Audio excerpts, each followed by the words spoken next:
गुलामी मंजूर हमें नहीं है। ये जो फूल जो लहू में खिले, इस किताब में ऐसी ही बातें, ऐसी ही लोगों की बातें हैं कि उन्होंने कैसे कैसे अपने संघर्षों में इस समाज को अधिकार दिलाए। मेरी तरफ से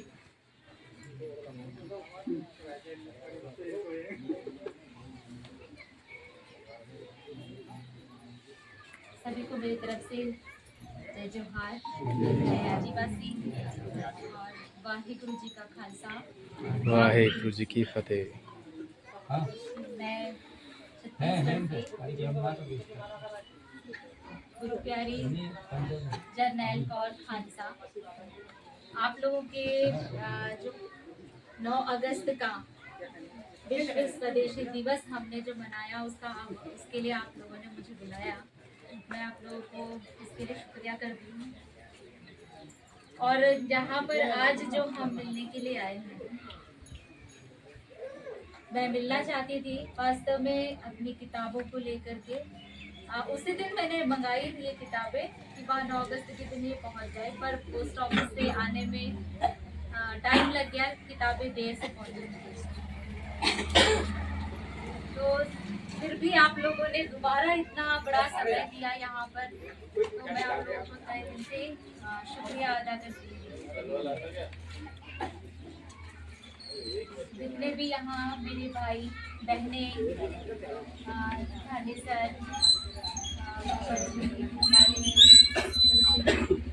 आप सभी जहाँ जो भी बैठे हैं उन सभी का मैं स्वागत भी करती हूँ और आगे वाले समय के लिए आप लोगों को शुभकामनाएं भी देती हूँ। आज जो मैं यहाँ बात करने के लिए आई हूँ वो है हमारा समाज। जहाँ बैठ कर मैंने आप लोगों से थोड़ी देर पहले पूछा कि हम में से कितने लोग पढ़े लिखे हैं, 10वीं 12वीं 8वीं जिन्हें भी, क्योंकि पहले हमारे पास शिक्षा का जागरूकता नहीं है शिक्षा को लेकर के, लेकिन अभी हमारी पीढ़ियां थोड़ा थोड़ा शिक्षित होना चाह रही है। शिक्षा जरूरी है, इसका मतलब हम समझ रहे हैं। तो साथियों, मैं मिलना इसीलिए चाहती थी कि हमारी किताब है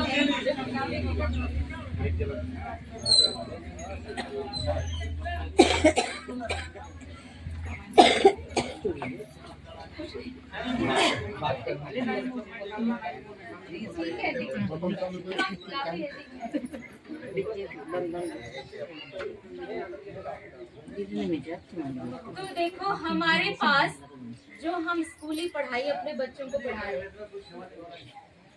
वो पढ़ाई तो जरूरी है, लेकिन वो पढ़ाई एक नियोजित तरीके से हमारे बीच में वो उसका सिलेबस प्लान करके किया जाता है कि उस पढ़ाई को करके हम कहाँ जाएंगे, एक नौकर ही बने।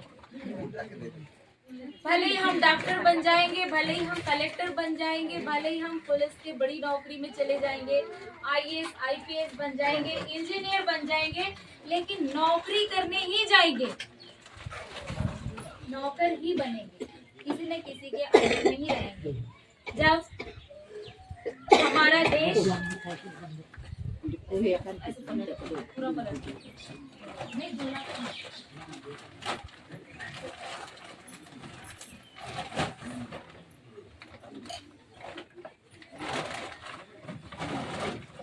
तो देखो, जब भारत देश बना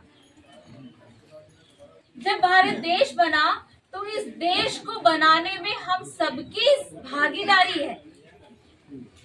मानते हैं इस बात को? एक घर, एक परिवार होता है, पर एक घर तो केवल एक बिल्डिंग है, लेकिन उसमें एक परिवार है। तो उस परिवार को, घर का हर एक सदस्य मिलकर एक परिवार बनता है ना। केवल एक आदमी रहे उसके अंदर तो वो परिवार हो सकता है क्या? ऐसे ही जब हमारा देश बना तो हम सारे आदिवासी, शेड्यूल कास्ट, पिछड़ा वर्ग, सामान्य या जितने भी लोग हैं, सबने मिल करके ये भारत देश को बनाया। तो सबने वहाँ अपनी सहभागिता के लिए कि सबके पास इस देश में समान अधिकार भी होंगे। एक परिवार में जब हम रहते हैं, 4 सदस्य, चारों के बराबर अधिकार होते हैं अपने घर में। तो ऐसे ही हमारे देश में भी हम सबके अधिकार बराबर होंगे, ये अनुबंध तय किया गया, तब जाकर भारत देश का निर्माण हुआ। लेकिन भारत बनने के बाद आज हम पीड़ित क्यों हैं? आज हमारे पास रोजगार क्यों नहीं है? आज हमारे पास शिक्षा क्यों नहीं है? इस देश में हमारी अपनी मीडिया क्यों नहीं है? भारत के लोकतंत्र में हमारे जो कार्यपालिका के लोग हैं वहाँ हमारे अधिकारों की बात क्यों नहीं करते हैं, क्यों नहीं कर पाते हैं? भारत की न्यायपालिका कोर्ट में हमारा समाज पीड़ित क्यों है? हमारी सुनवाई क्यों नहीं होती? जो हमने कभी सोचने की कोशिश की? नहीं किया। बात क्या है, भारत कैसे बना? हमारा भी इन सभी चीजों पर बराबर का अधिकार होगा जितना कि आज उच्च वर्ग के लोगों का है। लेकिन हमारा अधिकार हमें नहीं मिल रहा है। फिर हमें इस भारत देश में अपने अधिकारों के लिए आवाज उठाने की जरूरत है या नहीं है? बिल्कुल है। तो हम जब तक बोलेंगे नहीं, देखो अधिकार कभी भी मांगने से नहीं मिलता है, अधिकार हासिल करना पड़ता है अपनी योग्यता से। तो इसलिए हमें हमारी सामाजिक शिक्षा जरूरी है, हमें स्कूली पढ़ाई भी जरूरी है, और हमारे समाज की सही शिक्षा जो हमारे पूर्वजों ने हमारे लिए शुरू से संघर्ष करते करते हमें यहाँ तक पहुँचाया है, वो कैसे पहुँचाया है, वो शिक्षा भी हमें हासिल करनी है। और ये कब हो सकेगा? ये तभी हो सकेगा जब हम उनको पढ़ने की कोशिश करेंगे, जब हम उनको समझने की कोशिश करेंगे। एक समय था हमारे समाज को पढ़ने का अधिकार नहीं था, ठीक है, लेकिन आज हमारे नाम से स्कूल बनते हैं, आदिम जाति छात्रावास, आदिम जाति स्कूल, विद्यालय बनते हैं ना। क्यों? क्योंकि आज शिक्षा का अधिकार मिला। तो ये अधिकार हमको किसने दिलाया? वही अनपढ़ पुरखों ने, जो पढ़े लिखे नहीं थे, उन्होंने हमको पढ़ने का अधिकार दिलाया।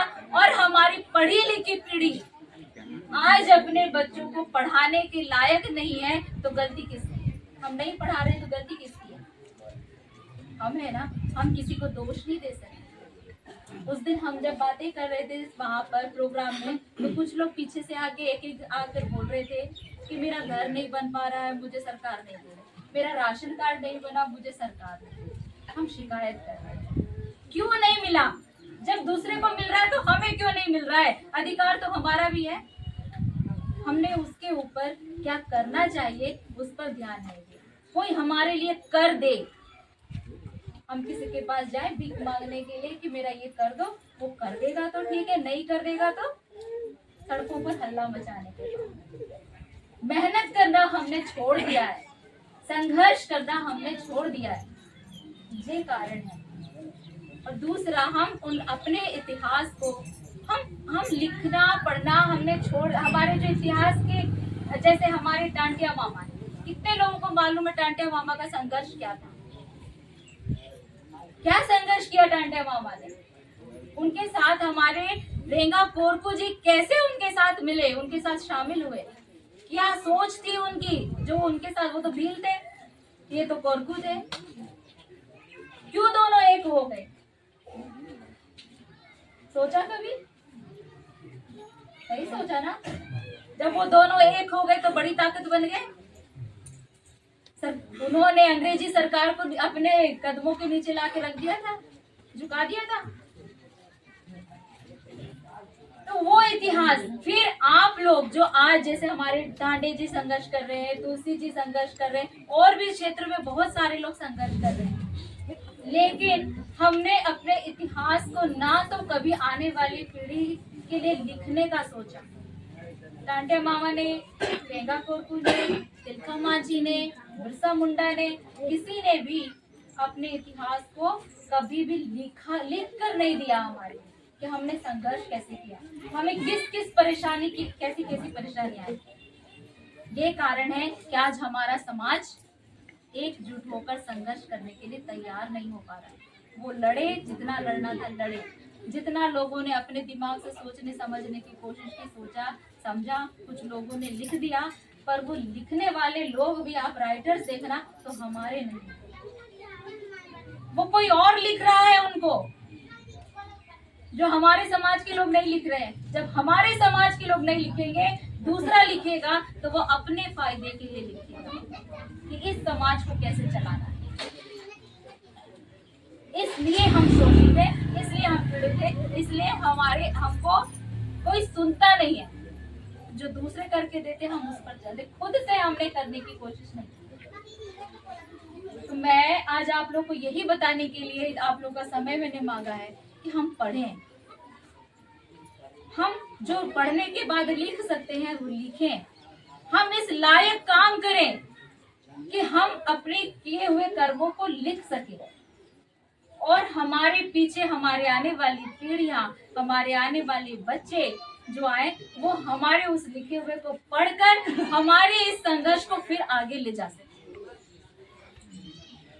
ये संघर्ष का चक्र जब तक चलेगा तब तक हम वर्चस्व पर रहेंगे। जैसे हमने छोड़ दिया, हमारी दुर्दशा यही है जो आज हम और भी नीचे गिर सकते हैं अगर हम आज नहीं करते। तो मैं गुरु गोविंद सिंह जी की लाडली जरनैल कौर खालसा आप लोगों को यही बताने के लिए जो किताबें मैं लेकर आई हूँ अभी, फूल जो लहू में खिले, बहुत ही सुंदर किताब की भाषा है। किताब का जो नाम दिया हुआ है फूल जो लहू में खिले।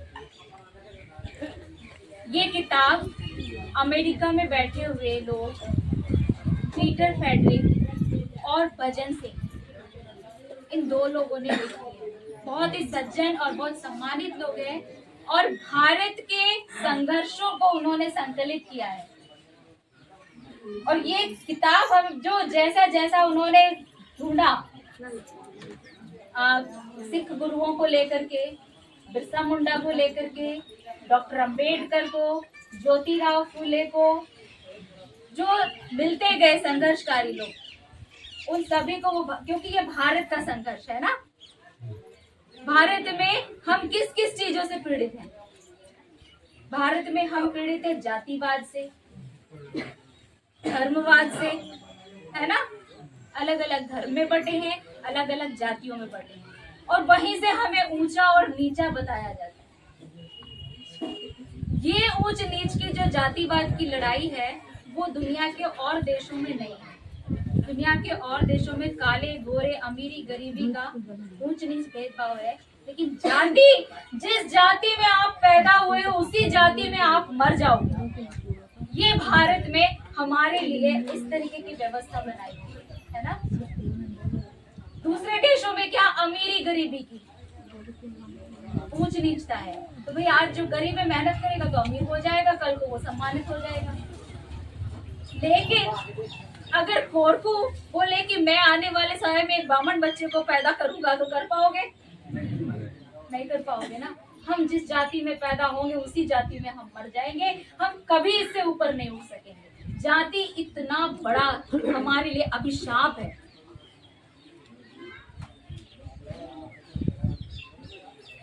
फिर तो ये जो हमारे लिए इन्होंने बनाया है ये इसलिए कि हम सब एक इंसान हो जाए, प्यार की भाषा बोले, प्यार से लोगों को हम एकजुट करें।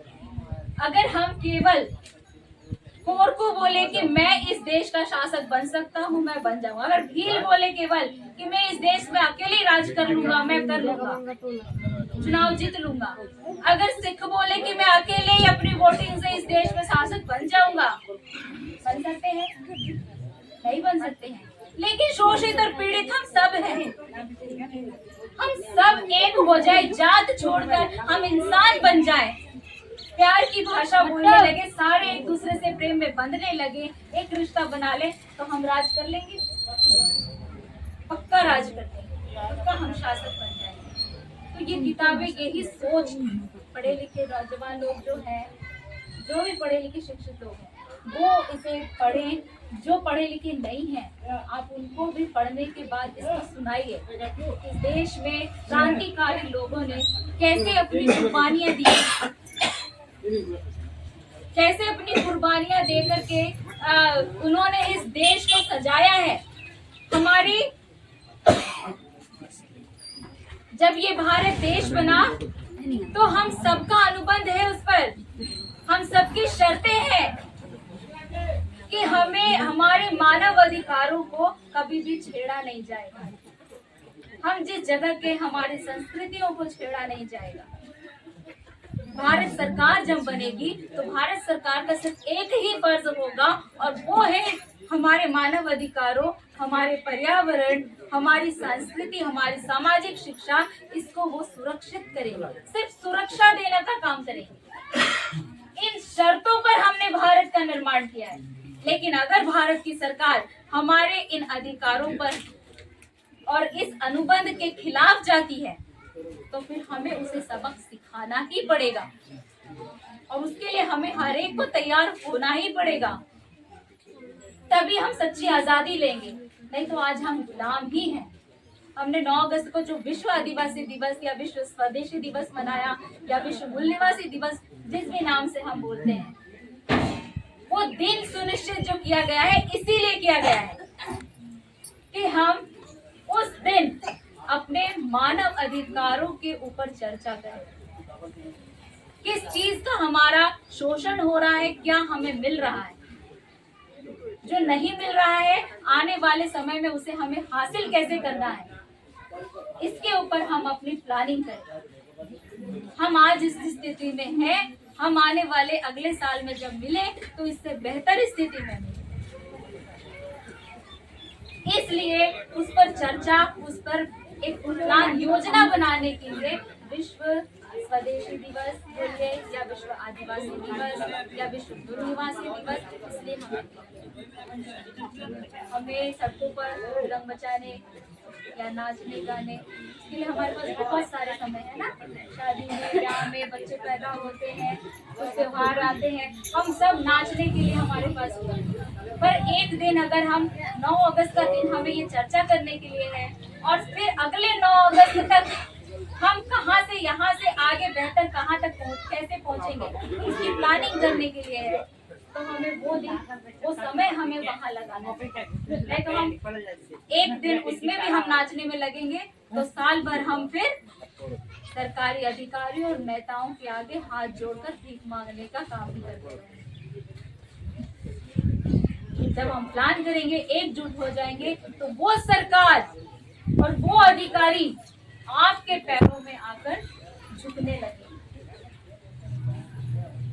मानते हैं इस बात को? आज धाडेसन है, जी है, नमूना इन्होंने दिखाया ना आप लोगों को कि एसडीओ को भी आके बैठना पड़ा यहाँ पर नीचे जमीन पर, दिखाया ना इन लोगों ने। तो पहचान बनाई ना इन्होंने उनके सामने कि अगर तुमने नहीं माना तो हम ये कर देंगे, और उनको डर भी हुआ, तब तो वो बैठे नीचे आकर के, नहीं तो वो हमारे नीचे आके बैठने की जरूरत समझते हैं क्या? वो चाहते हैं कि हम वो जब आए तो उनके लिए बढ़िया टेबल कुर्सी लगाए, आप चाय कॉफी लाओ, उनका नाश्ता पानी तैयार करो। वो इस सोच के साथ आते हैं ना हमारे बीच, बोलते हम सरकार हैं। नहीं, सरकार किसी भी गांव में ग्राम सभा, हम खुद सरकार। वो जो भी आएंगे वो एक सामान्य व्यक्ति है जो बाहर से आए हैं, वो बाहरी लोग हैं। हमारे घर में, हमारे परिवार में जब कोई बाहर का व्यक्ति आता है तो हम उसे पूरा घर सौंप देते हैं क्या? हमारी जगह उसी तिजोरी की चाबी पकड़ा देते हैं क्या? नहीं ना। तो ये जो कलेक्टर, एसडीओ, नेता, मंत्री जो भी आते हैं ना, चाहे भले ही वो विधायक हो, सांसद, वो सरकार की उसका हिस्सा है, सरकारी हिस्सा है, उसकी जगह हमारे नीचे ही है। तब होगा जब हम उनके आगे हाथ फैलाना बंद करेंगे, जब हम अपने उन महापुरुषों के इतिहास पर चर्चा करेंगे और उनको इतिहास के उनके संघर्षों को समझने की कोशिश करेंगे। और गुलामी से अगर हमें आजादी लेनी है तो गुलामी कभी भी, आजादी हमें कभी भी मांगने से नहीं मिलेगी, वो हमें हासिल करनी पड़ेगी। और हासिल करने के लिए हमें अपने आप को छोटे से बड़ा बनाना। छोटे से बड़ा बनाने का मतलब है कि हर एक आदमी अपने आप को बेहतर बनाए, फिर एक हर परिवार अपने आप को बेहतर बनाए, फिर हर ग्राम सभा अपने आप को बेहतर बनाए, फिर ग्राम पंचायत अपने आप को बेहतर बनाए, फिर ब्लॉक बेहतर बनाए, फिर जिला अपने आप को बेहतर बनाए, फिर ये देश अपना जो प्रदेश है वो अपने आप को बेहतर बनाए। ये कैसे बनेगा? जब हम अपनी संख्या बढ़ाएंगे, हमारी एकता की संख्या बढ़ाएंगे। कोरकू से भील मिलेगा, भील से राठिया मिलेंगे, राठिया से शेड्यूल कास्ट के लोग मिलेंगे, उससे ओबीसी मिलेगा। तो ये काम हम सिर्फ प्रेम की भाषा से कर सकते हैं। गुरु ग्रंथ साहिब जी में लिखा हुआ है, जो तो प्रेम खेलन का चाहो, सिर तर तली गली मेरी आओ। इत मार्ग पैर तजिए तरिए, सिर दीजिए कानन कीजिए। का मतलब है कि जब प्रेम का खेल आप खेलना शुरू करोगे, अगर आप प्रेम का खेल खेलना चाहते हो तो अपना सिर आपको सामने रखना पड़ेगा, है ना? अपना सिर लेकर आप में प्रेम के सामने आप झुक जाओ, सामने आ जाओ। एक बार जब आप इस मार्ग पर आपने कदम रख दिया तो फिर बस अपना सिर ही सामने रखो, दुनिया की परवाह करना छोड़ दो। अपने आप दुनिया आपके सामने आपके पैर के झुके ही आप इतने से इतने बड़े हो। हम एक दूसरे को बस छोटा छोटा करने की कोशिश कर रहे हैं। आज आदिवासी बोलेंगे हम सिर्फ शेड्यूल ट्राइब के लोग हैं ना, उससे भी छोटा कर देंगे तो हम सिर्फ कोरकू हो जाएंगे। फिर हम बड़े बन सकते नहीं बढ़ सकते। फिर पहला मरण कबूल, जीवन की चढ़ाई। ये भी गुरु ग्रंथ साहिब जी बोल रहे हैं, जब आजादी की आपके अंदर तलक है, गुलामी से मुक्ति चाहते हो तो सबसे पहले अपने जीवन की आस को छोड़ दो, क्योंकि हमें मरना कबूल है लेकिन गुलामी मंजूर हमें नहीं है। ये प्रण करना पड़ेगा। जब भी हम रेखा कोरकू ने अपनी शहादत की, जिंदगी से प्यार होता तो वो खुशी खुशी मौत ले लेते। टांटिया मामा अपनी जिंदगी से प्यार होता तो केवल खुशी खुशी मौत को कबूल कर लेते, नहीं करते ना।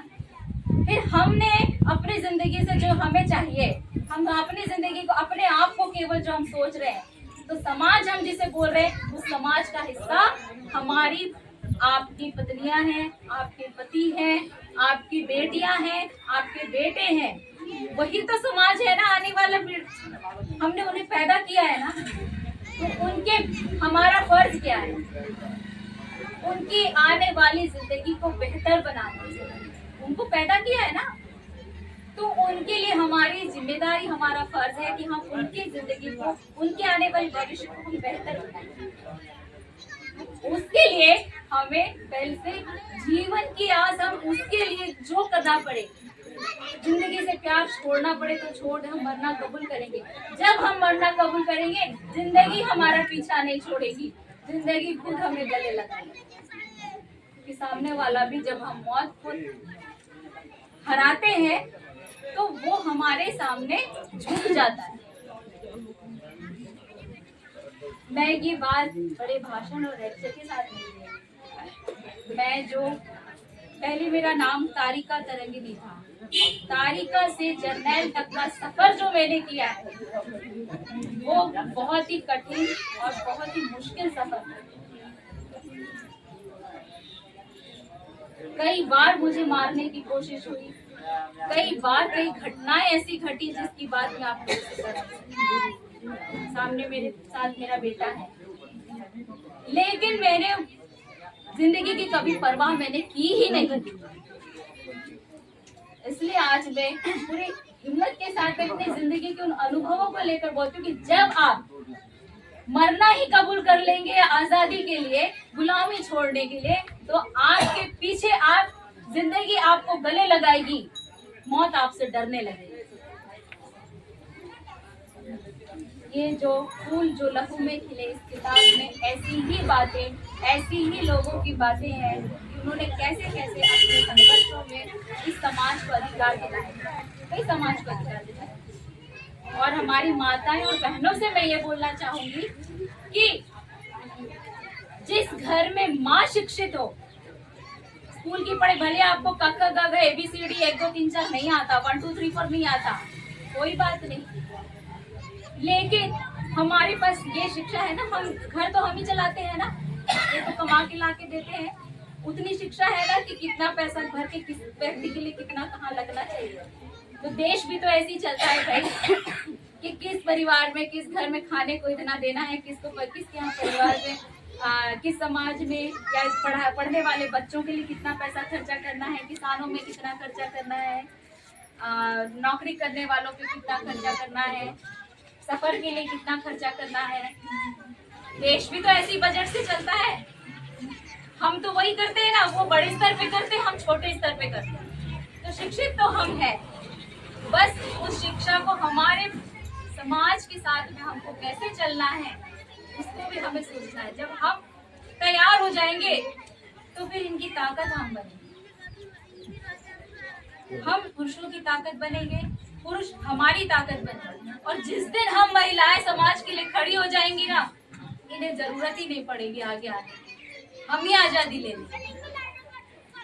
और इसके लिए हमें कोई हथियार उठाने की जरूरत नहीं है, जो पहले हथियारों से लड़ाई हुई। सिर्फ हमारी समझदारी, हमारा हथियार सिर्फ हमारी जागरूकता है कि हम अपने बच्चों को सही रास्ता दिखाएं।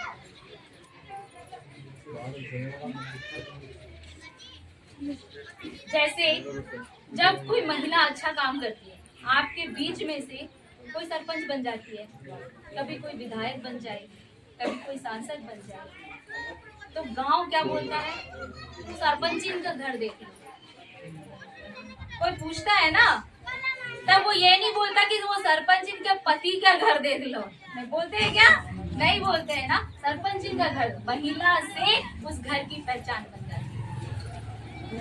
जब इंदिरा गांधी प्रधानमंत्री बनी तो पूरा देश क्या बोलता है, राहुल गांधी, राजीव गांधी इंदिरा गांधी का बेटा है। राजीव गांधी के बाप का नाम किसी को पता है क्या? पता है? नहीं पता है। जो महिला समाज के लिए लड़ जाएगी, अपने घर का रास्ता निकलेगी बाहर, फिर उसको समाज उस महिला के नाम से जानता है। हम कोशिश ही नहीं करेंगे तो ये समाज हमें दबाने की कोशिश करेगा, दबाते ही चला जाएगा। फिर हमारे आने वाले बच्चों का भविष्य क्या बनेगा, जिसे हम पढ़ा रहे लिखा रहे, पढ़ लिखने के बाद में तो वो तो समाज में जो पढ़ेगी उस हिसाब से वो समाज की रूढ़ी नहीं, गलत प्रथाएं हैं, उसका विरोध करेगी ना। जब वो विरोध करेगी तो समाज उसे, वो तेरी पढ़ाई छोड़ दूं, ये तो हमारे समाज में शुरू से चलता रहा है, इसको देख, नहीं तो घर बैठ चुपचाप, ये बोलेंगे फिर हमारी बेटियां तो दबती ही चली जाएंगी ना। कब उठेंगी हमारी महिलाएं? इसके लिए हमें जगना पड़ेगा, अपनी बच्चियों को रास्ता दिखाना पड़ेगा, उसके लिए और हमेशा अपने आप में मजबूत बनना पड़ेगा, ठीक है? नहीं तो देखो, जब लिखने का फायदा क्या होता है, मुझे एक किताब है फूल जो लहू में खिले, मेरे पास और एक किताब है,